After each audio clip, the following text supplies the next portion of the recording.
burnout mode, so you will have to excuse me. I haven't bothered to do my hair properly or anything this morning.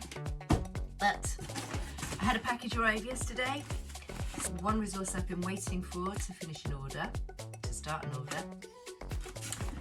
And I couldn't resist this beauty.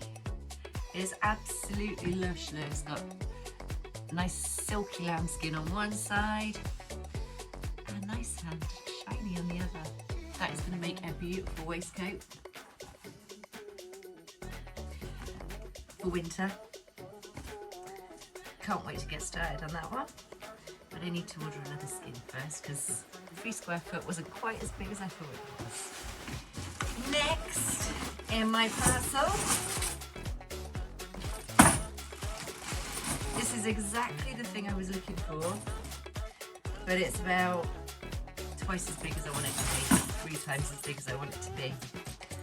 That, I think, is far too big to fit 3 up on a waistcoat. So, I had another idea. I'm going to make 3 of these dog collars with a grab handle.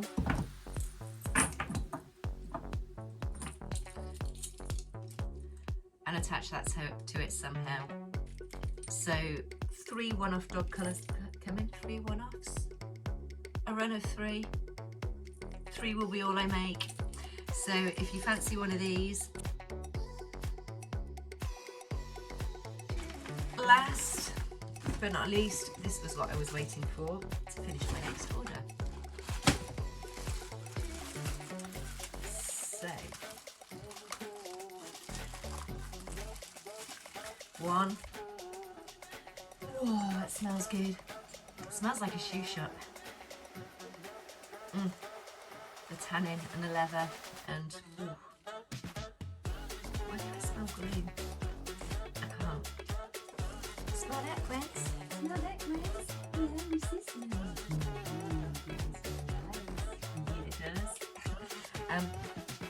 Right, so 1 reel of flat leather lace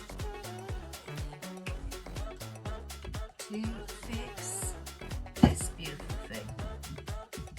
Stand up the table straight. I don't want to risk knocking it off. This proper feels like repair shop.